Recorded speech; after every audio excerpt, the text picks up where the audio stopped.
Welcome everybody. Just kind of look outside. Isn't this great? Yeah. You see it's light. So I'm feeling very happy about that and about daylight savings time because 5 o'clock comes and it's not dark. And then 6 o'clock comes and you can actually go out and take a walk. And that's one of the joys of having longer days, and spring is definitely coming if it's not already here. So welcome to the Pond House. Thank you for being here. How many of you are here for the first time? Anybody? Okay. Well, thank you very much for being here. Can we give them a hand, please? Yeah. Thank you. I want to say some thanks to people. And that's really first to the city of Milwaukie for all of the support that they provide, which is really just wonderful. And secondly, to the Ledding Library. We are a committee of the Ledding Library, and as you know, I've been talking with people, we're getting a new library. So the space where the library building used to be, which is to my left, your right, is vacant now. That's because they're building a new library. And our library is in temporary quarters about a mile north in what they call a 9 wide. So they took 9. I called it a double wide. They said no, it's a 9 wide. And they really did a fine job with taking 9 trailers and fashioning them into a temporary library with rooms and etc. So we've been getting used to it. It's a very nice job. And thirdly, I want to thank the Milwaukie Poetry Series Committee. As you know, I think there are 2 of us here tonight, and we're both still standing. We're both standing already. But Emmett and I are on the committee. Can we give them a hand, please? Thank you very much, because you're giving a hand to some people who aren't here tonight or weren't able to be here. And as you know, we don't have something happen unless you have a group of people working on it. We'd also like to recognize and welcome someone else is here tonight, our Oregon Poet Laureate Emerita, Pauline Peterson, is sitting here in the front row. So thank you very much, Pauline, for being here. Wonderful to be here this evening. In any event, April 10th. April 10th. It's probably the 3rd. Okay. So our other event that's coming up in April, Joe Soldati is going to be here, and he will be our April poet. So a week before that, which is on the 3rd, we will have an open mic here. And that will be even a half hour earlier than this, because we're starting a little bit early because of the library being in a different location and getting the staff over here to open and close and so forth. So that's why we're starting this event at 6:30 rather than our usual time of 7 o'clock. We do give a broadside of the poet's work, so if you don't have a copy of that, raise your hand and Emmett will bring you one. And I was happy to be reminded of this. I usually hold up my cell phone at this point and say, I want to remind everybody about silencing your telephonic devices, beepers, etc., so they don't go off while the poet is reading. And if you would do that, that would be great. In addition to that, if you have not signed up for our emails, we would love to put you on the email list. There will be a sign-up sheet on the back here after the event, and you could please do that and get the invitations that we have. So we are delighted to have our poet for the evening, Carolyn Marton. I've been looking forward to having her come. She's from Associate Professor of English to Management Trainee to Retiree. She's journeyed from New Hampshire through California to Oregon to discover Douglas fir, months of rain, and dry summers. Her poems and book reviews have appeared in publications throughout North America and the UK. And her 4th publication, which is available here, A Penchant for Masquerades, was just released by Unsolicited Press. She is currently the poetry editor of Cosmos Quarterly Journal for Global Transformation. We hope that she's going to say a little bit about global transformation in her work tonight. For more information about Carolyn, you can see her at www.carolynmartinpoet.com. would you join me in welcoming our poet for the evening, Carolyn Marton?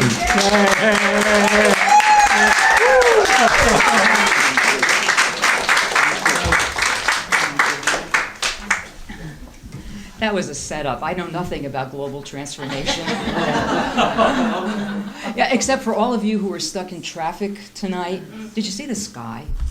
It was all the clouds. It was like, it was like an epic poem out there. So what I suggest is we all just go outside, forget about this, and just enjoy the epic poetry out there.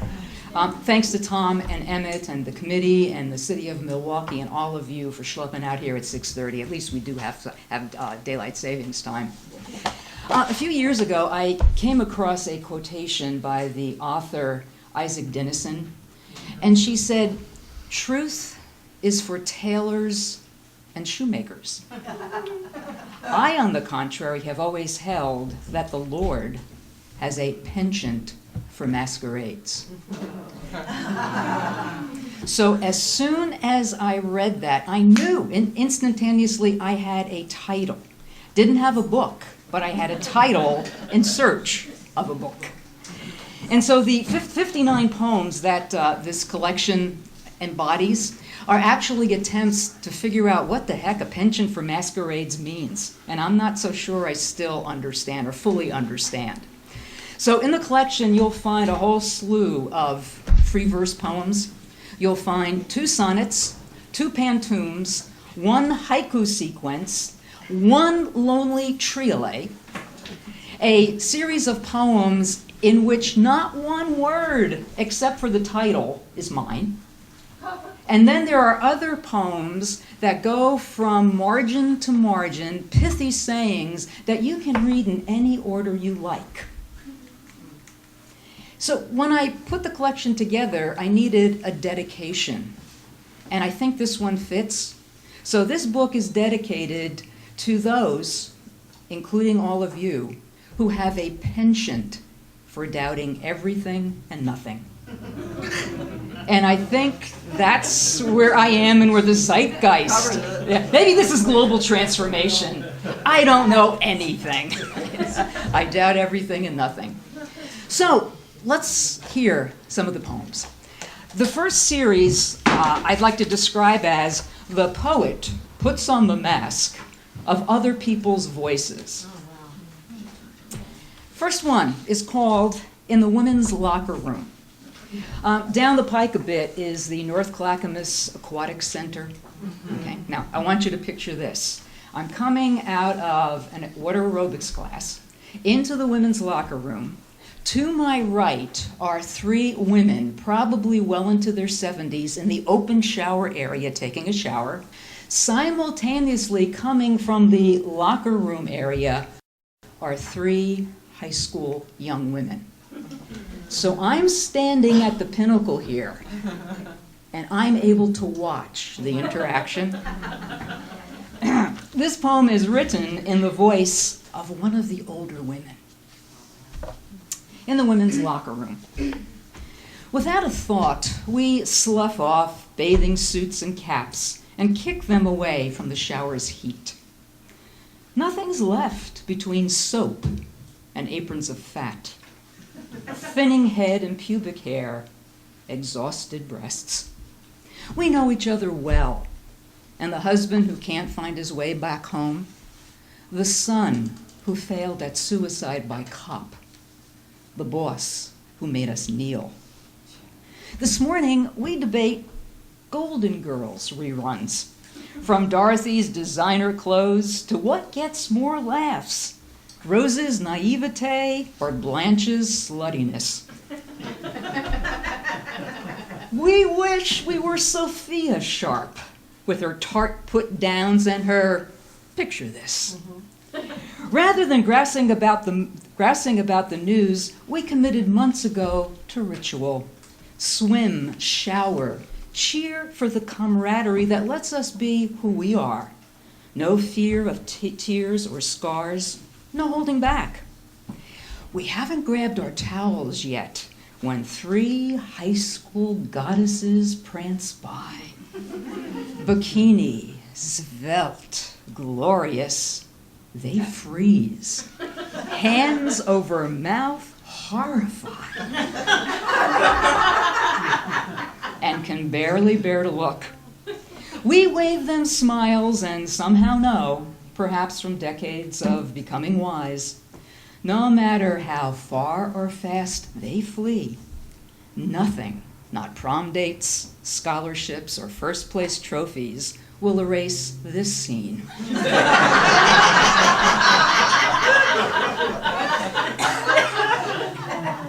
We dry off, they run the other way.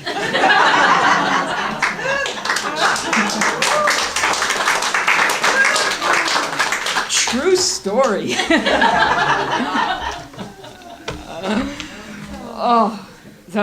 They literally were so terrified and horrified at the future. Okay.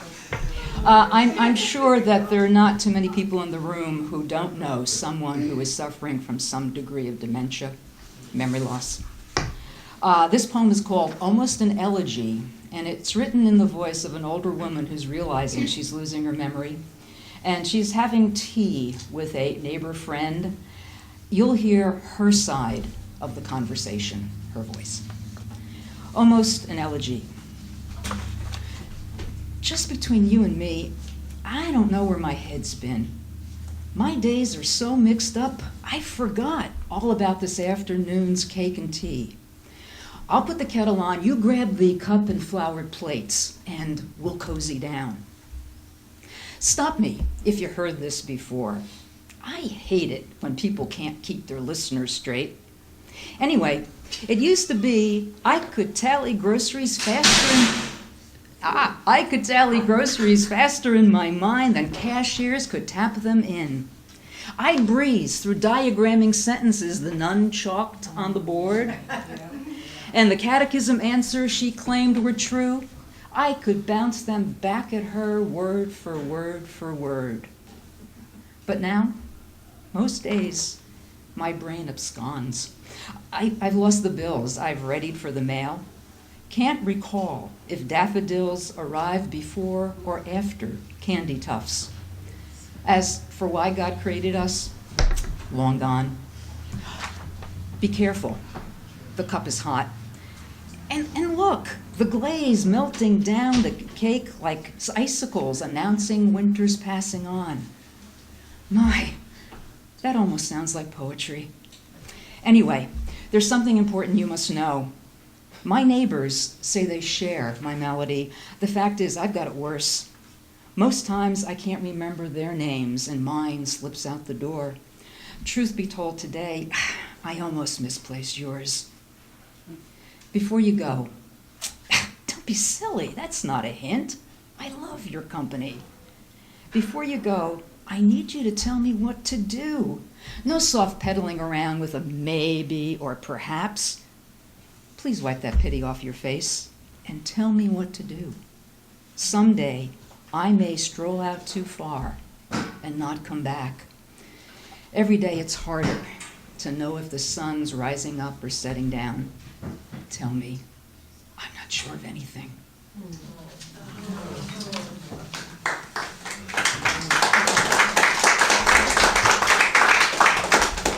Thank you. So when I say the name Neanderthal, what comes to mind?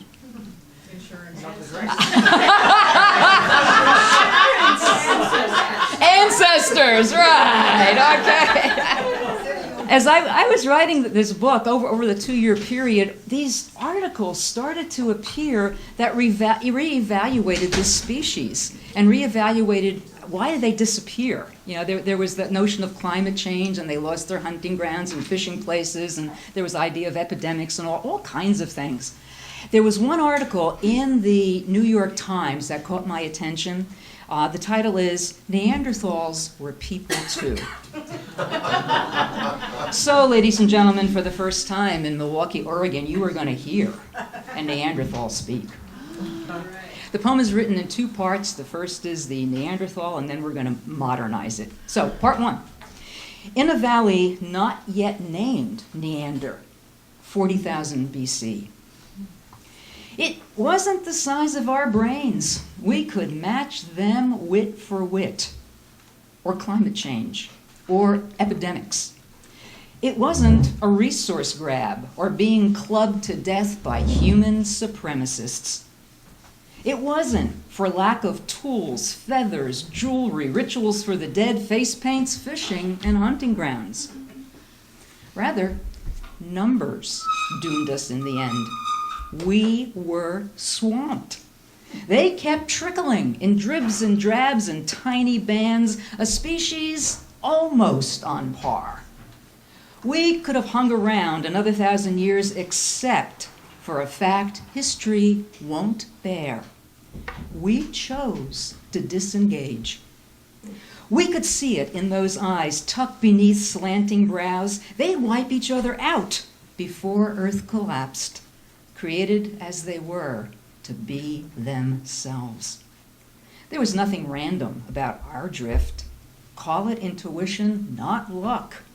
We elected to die rather than devolve to live like them.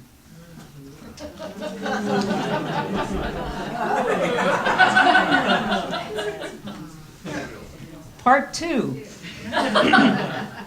From Homo Sapiens USA 2019. In the beginning, we bungled it. Without precise technology, we improvised our ignorance. They walked on all fours, never laughed, wallowed in morass, loners at best, ogres at worst. Measured by prospects so low, their names bandied about derisively. Yet, what intelligence in shapers of flint and fine toothpicks, featherers of hair and mixers of high-heat glue that still stump scientists. They spoke in voices raspy and high-pitched, built bedrooms and caves, bred and interbred without prejudice. Today, geneticists claim we maintain 1 to 2% of their DNA. If only there were more. If only. Okay. So, thank you. Thanks to the Neanderthals. So we went from the past to the present. Now I want to go to the future. What if this is a holographic universe? Yeah.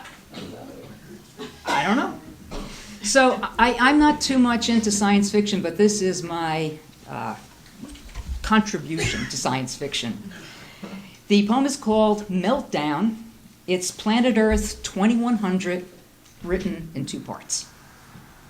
Number 1, to whom it may concern. According to the High Command, the projector crashed last night. Lasers burned. All freestanding 3Ds are lying on the ground, 2-dimensionally. Someone got something wrong. Everything, the zillion holograms, from the biggest bang to a turning maple leaf, from titanosaurs to fairy flies, from Da Vinci, Newton, Einstein to geniuses almost born, collapsed. Command believes, despite Earth's restless beauty and its lurking cruelty, humans might have handled virtual realities like marriage, stillbirths, work, vaccines, genocides, religions, and governments of every sort.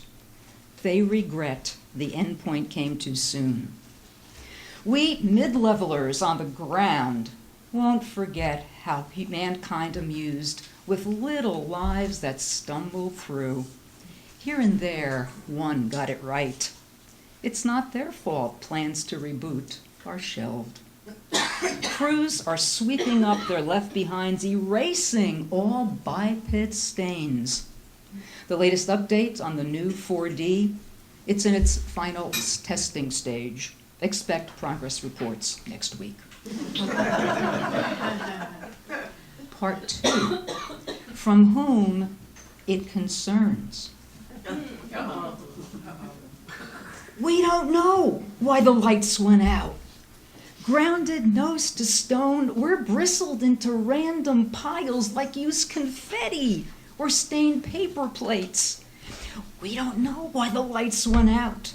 We were going about our goings-on, bemoaning fires, earthquakes, hurricanes, walking the dog, untying toddlers' shoes, checklisting a day that rolled out as it should when we splattered on the ground.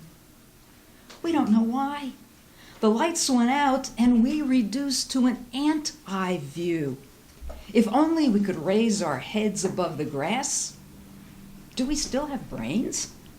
We're thinking, so that indicates. We don't know. Why the lights went out for unscheduled maintenance is a mystery. When officials arrive to pump us up, we'll ask them to explain. It's not inconceivable. We'll believe anything they say.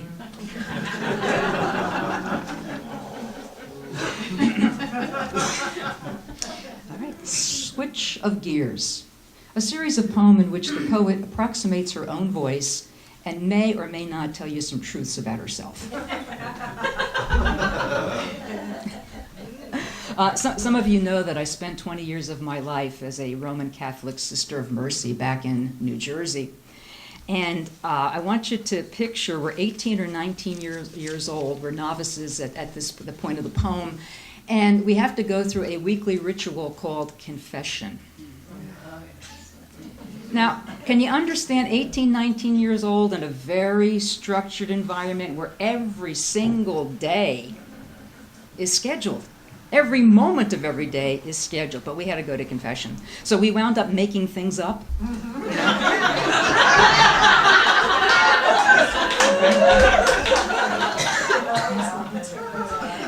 And sometimes saving things from one week for the next so that we knew that we'd have something.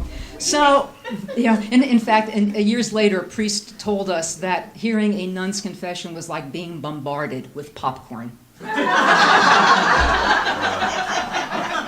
So, this is a Novice's Weekly Confession, 1964.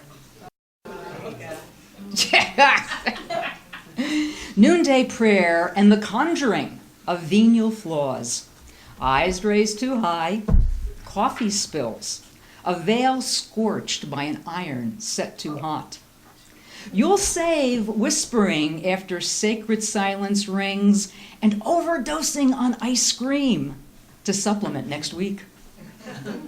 You ease your faults through the grill to the priest who listens and cajoles. He jokes about ironing boards and coffee pots, instructs on accidents. A penance worthy of the crimes, 3 Hail Marys and an hour's walk outside. Prayers dashed off, you grab your shawl. Unforeseen, in 20 years, fine-lined eyes, brows, and lips above a business suit, commanding crowds with authority and grace. Unpredictable, each hotel night, room service cleared, sheets turned down, a habit and veil wear you in your dreams. But today, you are 19, a lover of sunrise chants, chores, studies, rosaries, set on holiness, awake in black and white. The tower clock strikes 1, and wool shields from nipping winds. Eyes rising toward chartreuse sleeves, you smile at their unraveling. Yeah, the things we did to go to confession. The next poem I can't resist because it's another nun poem. I don't have too many of them. It's not in this book, but it's going to be in the next one. And it's based upon a true story. Oh, Stella, is there a seat here? Yeah, come right here. Stella, don't be embarrassed. These are very nice people, you know. We're so delighted that you came. This is lovely. Good.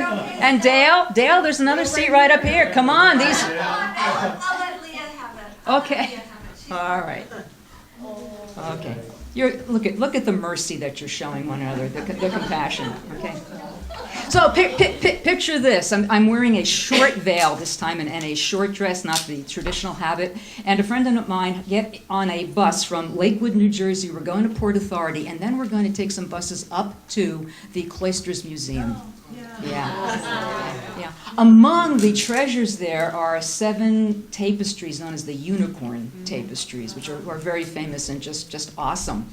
And this poem, it's written in one sentence, and it actually is based upon something that actually happened on a New York street during that trip. It's called Waiting for a Bus to the Cloisters Museum. She rushes down the brownstone steps and asks me to zip up her floral dress, since her husband's still asleep. And she's late for brunch with friends whose spouses bore them to the brink of death, she says. As she pulls hair off her neck so I can trace the curve of her back, a half-slip's waist, over the bra that defies gravity, to the pearls, announcing elegance. And I'm embarrassed by a brush with faultless skin, as my nun's short veil fills with the wind from buses zipping by. And when she says, without judgment or dismay, "You're a rarity," it's true. A stranger dressed in black, appearing just in time via providence or chance. And she slides into a cab, leaving me bemused by her epiphany and eager to contemplate 7 storied tapestries.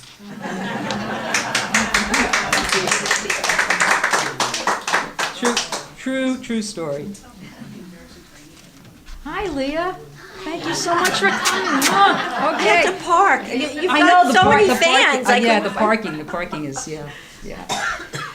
Again, based on a true story, I was having lunch with a friend at Grand Central Bakery in Multnomah Village a couple of Marches ago for her birthday, Barbara, and Barbara Berger, and I lost my wallet. And I'm supposed to be paying for this lunch, and I cannot find my wallet. And while I'm sitting there, I'm thinking, what the heck is going to happen if I get in the car on the way home and I get stopped by a cop? How am I going to explain this? So through that mishap, and I found the wallet eventually, through that mishap, this poem was born. This is to the police officer who let me off the hook. You were right, 11 miles over 65. Can't argue with a radar gun. Fair and clean, you nabbed my Honda Fit from all those slashing speeders on the Sunset Highway's curves. I can tell you now, I almost cited Kepler's law. Planets move faster when they're nearer to the sun.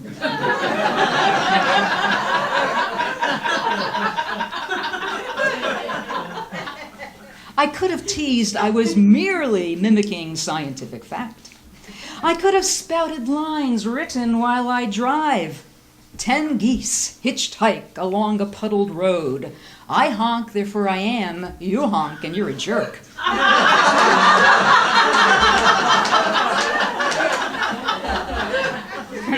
But I figured fast you wouldn't be amused.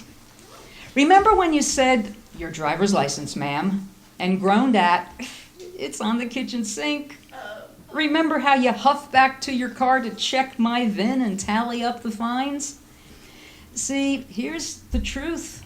I've raced before, turned wrong on one-way streets, double parked, stole minutes from the handicapped, slipped through dozens of red lights. You were my only catch in 50 driving years.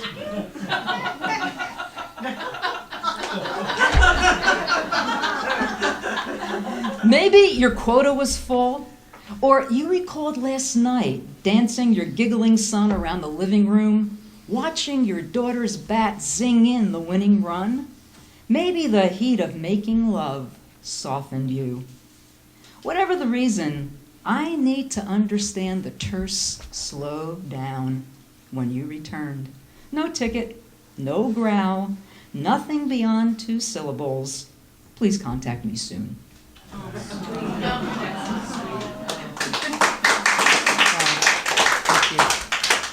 Do you want to hear the irony?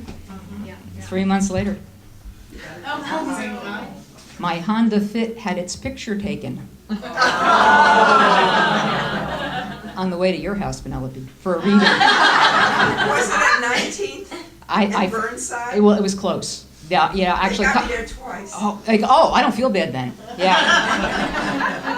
Yeah. 11 miles over the speed limit. So. Be careful what you write. Yeah, your lucky number. Okay, switching gears again. The poet would like to splash around words just for the fun of it. The first one, I've got a $50 word for you. Phonesthetics. Phonesthetics. Yeah. Yes, anybody know? The study of a word just for its sound. Yeah. Divorce it from meaning and just listen to the sound. Maybe some of you I know this, that years ago a study was done with a group of non-English speakers, and they were asked to listen to a series of words. They didn't know the definitions. They just could hear the sounds. They were asked to pick out the most ear-pleasing sound in English. So the poem is based upon their findings. Phonesthetics. I read somewhere that language experts claim when sense is pushed aside, the most ear-pleasing English sounds slide through the words cellar door.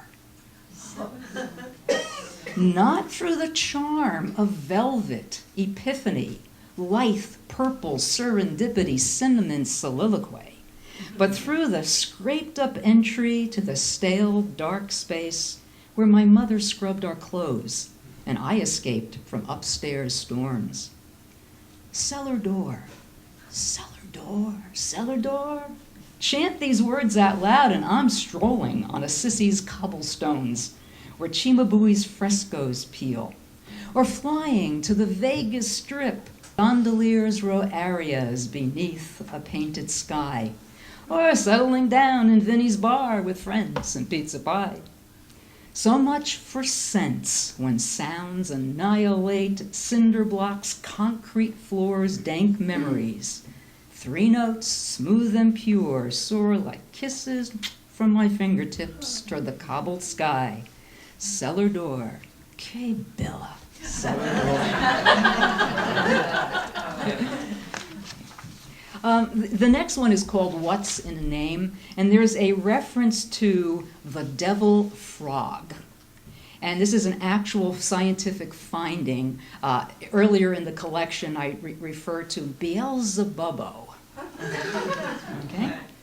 And scientists found the skeletons of this humongous frog, probably the biggest one in existence, beach ball size, at least 10 pounds, with Pac-Man sized jaws, and strength enough to eat hatchling dinosaurs and rip through lizard skin. Hot damn is right. This is not someone you want in your backyard or something you want in your backyard. So that's the devil frog. Okay. So what's in a name? Daylilies come and go by the clock. Evergreens remain. The devil frog horrifies. And there's the Milky Way, the whitish smudge that, like a toddler burping up, spews messy gas across the universe. Which leads me to our micro-galaxy and the blur of every day. We're lover, partner, friend, with an appetite for constancy that soaks in tiffs and blame, wrings out kisses and regrets. But what if we recalibrate? Let's call ourselves excited atoms on an errant star, shooting through a dozen Milky Ways, not caring where we are, like reckless firstborns in a pre-named paradise, or something close to that.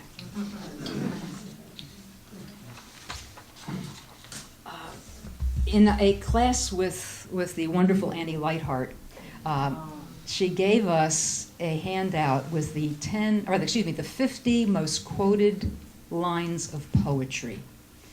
And I took that home and I cut it up and then rearranged the lines, and some of which I have to admit I've never heard before. So here is one of those poems where nothing but the title is mine. So this is called 10 Variations on the Most Quoted Lines of Poetry. Number 1. If music be the food of love, candy is dandy, but liquor is quicker.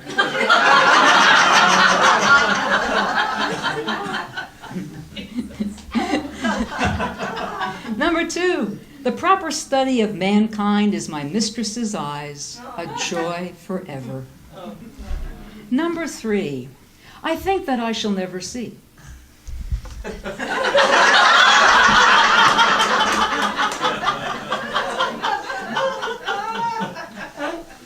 Number 4. To be or not to be a rose, a dangerous thing, truth, beauty, and awe. 5. Do not go gentle, O Romeo, in Flanders fields where poppies blow.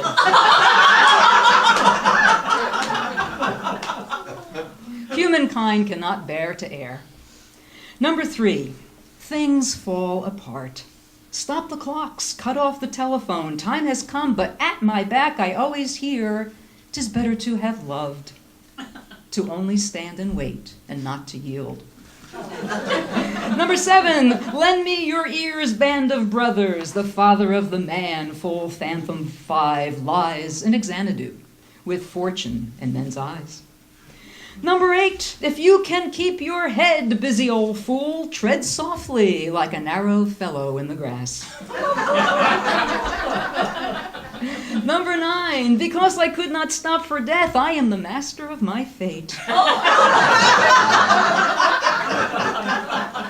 Look on my works, the moving finger writes seasons of mists and the old lie. We have no time to stand and stare. The mind is its own place where hope springs eternal. Number 10, let me count the ways I grow lonely as a cloud. I shall wear purple and talk of many things. The quality of mercy, a summer's day, a bang, a whimper, protest too much, the miles to go before I sleep.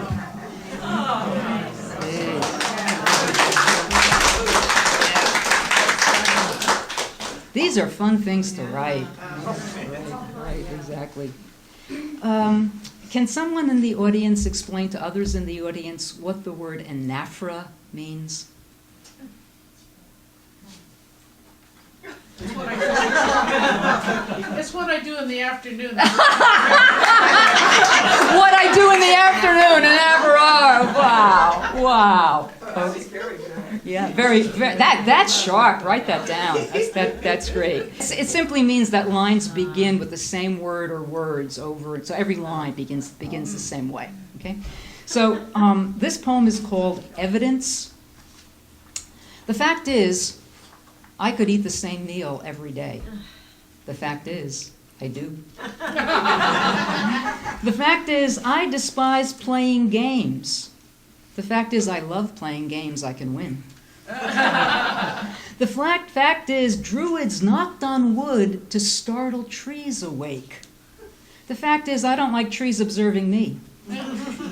The fact is that behind my facade, there's a scared kid who hopes no one calls her out. The fact is, I hate parties unless I'm in charge. The fact is, the hardest character to impersonate is me. The fact is, I prefer the stark mystery of cones to biblical poetry. The fact is, people don't improve much. However, there are exceptions. The fact is, I walk pigeon-toed. Pigeons do it better. The fact is, elbows can't be licked. Fact is, vertical swirls of wine on the side of a glass are legs. The fact is, arteries pulse different tones in the body's bloody symphony. The fact is, we will be remembered not for what we build, but for what we destroy. The fact is, yetis are more probable than fairies. The fact is, I could be too good to be true, but I'm not. The fact is bunk, and there's lots to go around. The fact is, death is impermanent. Ask any perennial. The fact is, 300-pound gorillas in any room are overrated primates. The fact is, I don't own pets because I fall in love too hard, too fast. The fact is, beauty's felt before it's seen. The fact is, when I can't climb a mountain, it bends its top toward me. The fact is, when little is at stake, risk is a breeze. The fact is, on this day, something happens somewhere. The fact is, happenstance delights more than plans. The fact is, I've filed away 97 words of the day and haven't sentenced one. The fact is, fact, found print in the 15th century, arriving with brainless, foolishness, hodgepodge, and mockery.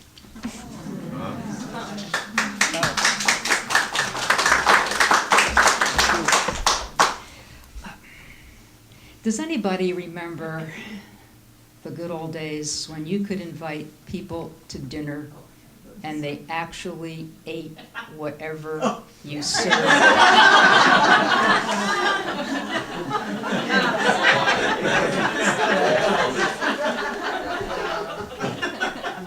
This is why we don't have many people over for dinner. Right?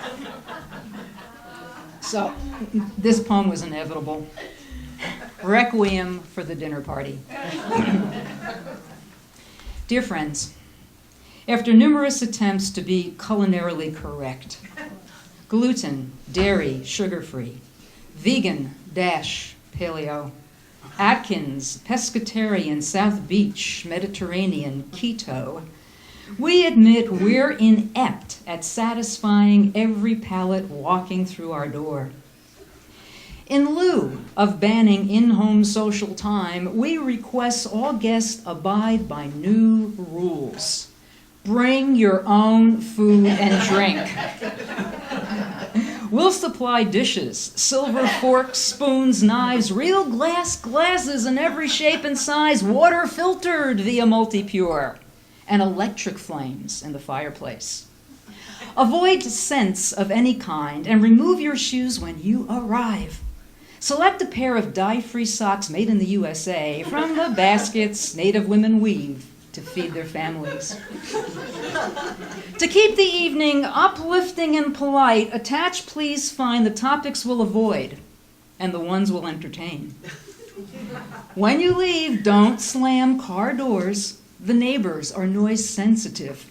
And we've agreed quiet hours start when the sun slips behind the tallest evergreen.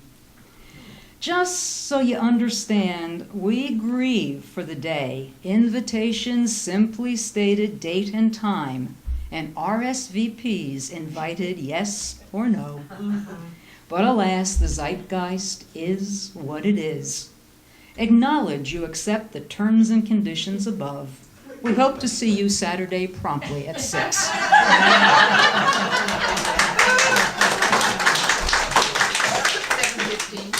Good. Yeah, thank you. Yeah. Okay. I'd like to close with a poem that, again, not in this book, but it's in a new one. And the fact is, it is one of these words of the day that I just told you that I never used, but I lied. The word is rewilding. I love that. Rewilding, returning the land to its original condition, getting animals, little critters back to the paradise. Yes, or the real paradise. Right? So this poem is called Breaking News. God's rewilding plan leaked. According to a source high up and anonymous, God will announce this week he's rewilding the earth. He confesses he should have rested on day 6 while he was on a cosmic roll. And laments he missed the signs. Bipeds, blinkered by supremacy, would try to tame everything. He admits to Verta and invertebrates his human trial flopped. Therefore, next Sunday, peacocks, pandas, and silverbacks will play in Times Square and caravans of antelope will race down Pennsylvania Avenue. Every boundary line, dam, trellis, and mended wall will rumble down. Steel, asphalt, and concrete will be banished heretofore. So will summarizing gardens everywhere. Believe what you like about our superiority, God made a mistake. He should have advised Adam and Eve not to procreate and lounge them beneath the apple tree. They would have spent their 10 years in blissful innocence rather than sweat through parental anxiety. Between you and me, I'd support a God as transparent as this. If his plan succeeds, find me hanging out, waggishly naked and wild, on the edge of some post-paradise with monkeys, giraffes, dolphins, elephants, koalas, and birds of every size. Thank you.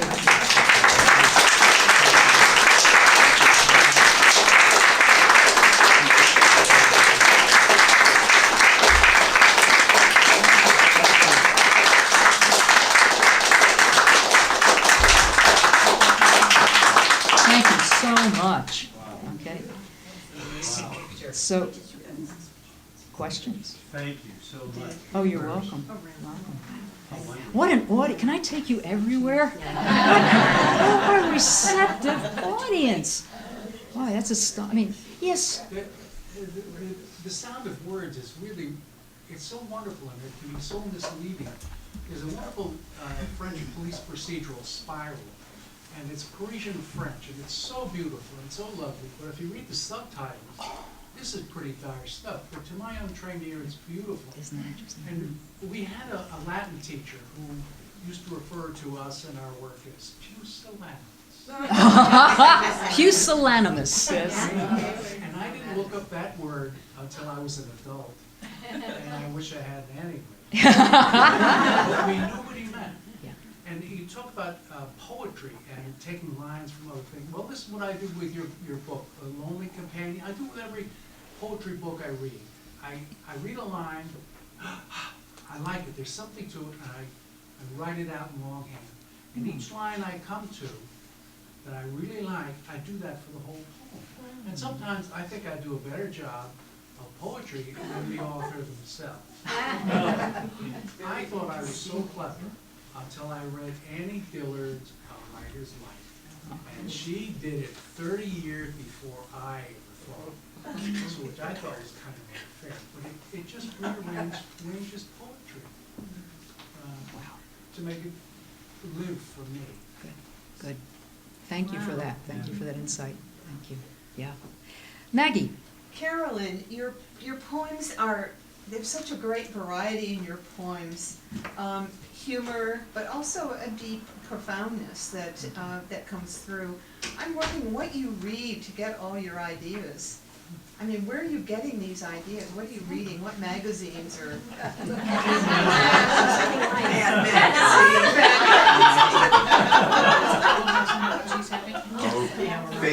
Facebook.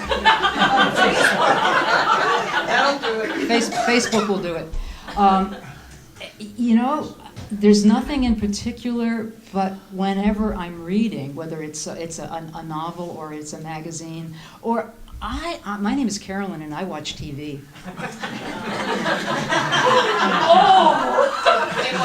I watch a lot of TV, but I'm there with a pencil and a pad. Because whether it's a line or whether it's a phrase, or whether it's a turn of phrase, whether it's an adjective that I haven't used before, then I'm jotting those things down. And I have just lists in a file of all these little things. So it's like, doesn't make any difference whether it's the newspaper, you know, or I don't get the newspaper, but you know, Google or whatever. It's like wherever there are words, there's possibility.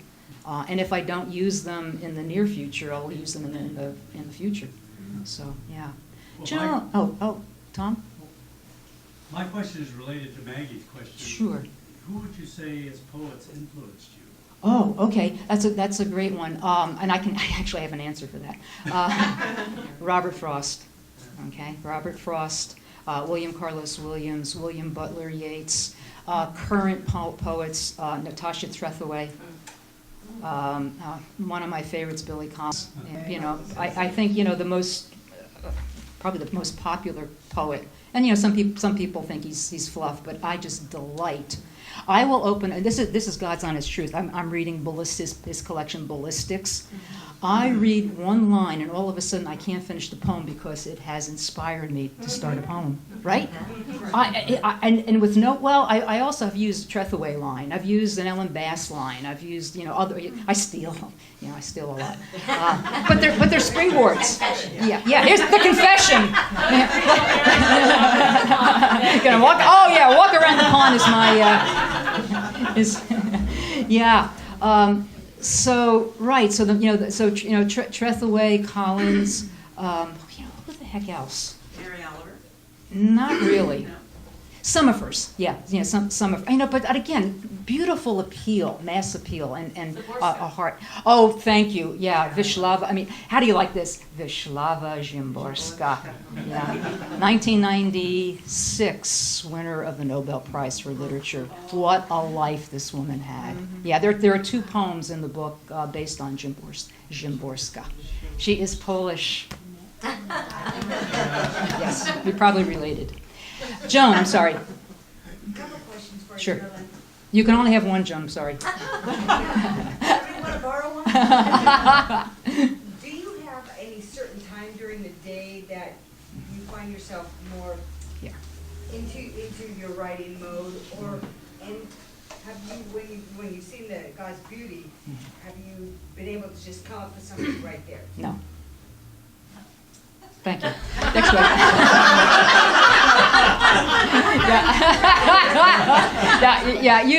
Usually it's morning time. I know Tom loves to ask the question, do you have a discipline? Yeah, do you have a discipline? Yeah, right, I just told his. So we'll come back, John. Yeah, do you have a practice? No. Listen, after living 18 years with my mother, 20 years in the convent, another 20 years doing business stuff, I abhor discipline. Right on. Right? You know? Yeah. Now, it doesn't mean that I don't get things done, but mostly in the morning. And I want to go on record as saying I truly believe we create or we die. And whether the creating is with words or whether it is putting someone else's book together, whether it's creating scarves, whether whatever it is. So I'm not always writing, but if I don't create, then there's something that's the spark is missing. So, yeah. So morning writing, I'm not disciplined, and I'm just so happy when a poem tells me it wants to be born, then it's time to sit down and work. Yeah. Thank you. Oh, you're very. Did you have another one? Okay. Oh, you gave it to Sean. Okay. Go ahead. No, it's actually mine. Oh, okay. I have written all the time, and like you, I just write down lines and I have them slapped everywhere. But I didn't understand my own poetry until I started painting. Oh, wow. Can you talk more about that? Yeah.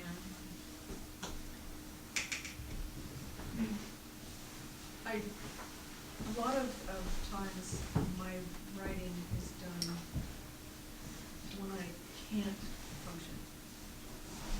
Because there's something that has to be born. Yeah.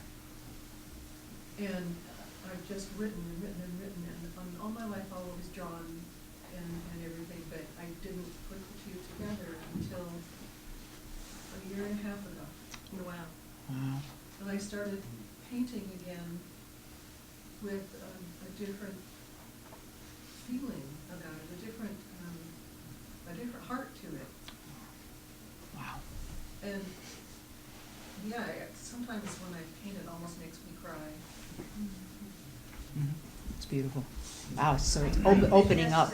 Oh yeah. Seeing her artwork Yes. from when I first was a member of the family and now, it's such a transition. It's just amazing. You can see it go from happy to a joy, Yeah. a celebration, a true celebration. Right. Congratulations, Sean. Thank you for Good. Oh yeah.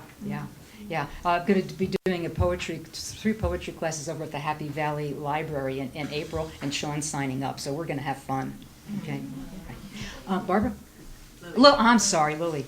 Sorry. We go back a lot. We go back a long time, right. Many reincarnations, yeah, I've yes. had the experience of seeing her garden for a number of years, and I could feel that love and that creativity just coming out of the earth and the way you organized, that this is an amazing yard. So I'm just wondering, what kind of a muse or just a receptacle of whatever do you find in this yard of yours?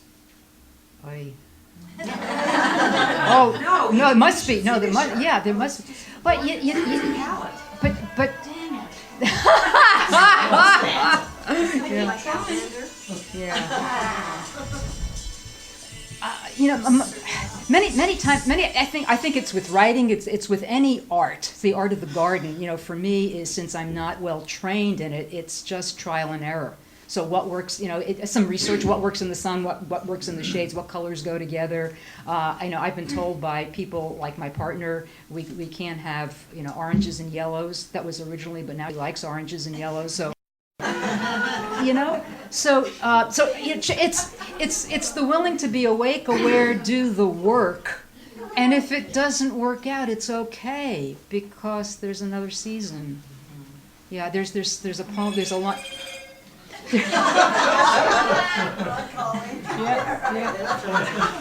I'm sorry. That's It's a spam, I keep putting it on silence, and it's a spam call, and oh, so the spam call. Yeah, there's a you're line. staying in the car next time. Okay, there you go. There's a line in a poem that says something to the effect, it's, I believe in making mistakes. Eternity is a long time to get things right. So with whatever we do, I think we get to an age where, what, you just try. Go ahead. One more question here. Oh, Jan, hi, darling. You may have just answered it with the last thing you said, but several of your poems are kind of sweetly dismaying about people. Yeah. And so I was wondering if fundamentally you're hopeful or not hopeful about people. Oh, interesting. Patty is saying she's very. I think maybe I've got to say that as I get older, I'm trying to be more compassionate, to be more empathetic. So where I might have written someone off or judged, it's now we're all struggling on this planet, and no matter what side of the wall we're on, or we're sitting in the middle of it, we're all struggling. So I don't know how it's all going to wind out. I mean, I've been terrified. That question, why were we created? I knew the answer. I don't know the answer anymore. Boy, thank you for that question. So, Wow. that's a nice, A way to end it. that is a nice way to end it. We all take a big breath and say, Carolyn has books here. Thank you. Thank you She so will be much. happy to sign them, I'm sure. I was going to say something about this in the intro. Carolyn also has a handout putting words on paper about the poetry workshops that she's doing in April. Free is a good price. It's a great price. And I don't think there's quite enough. Yeah, well, For everybody, but, should we yeah. have more? Well, but you know what? These are from our local folks. Yeah, Right. right. So, Okay. right. Happy Valley Library was a beautiful library. Let's give our poet another hand. Oh, thank you.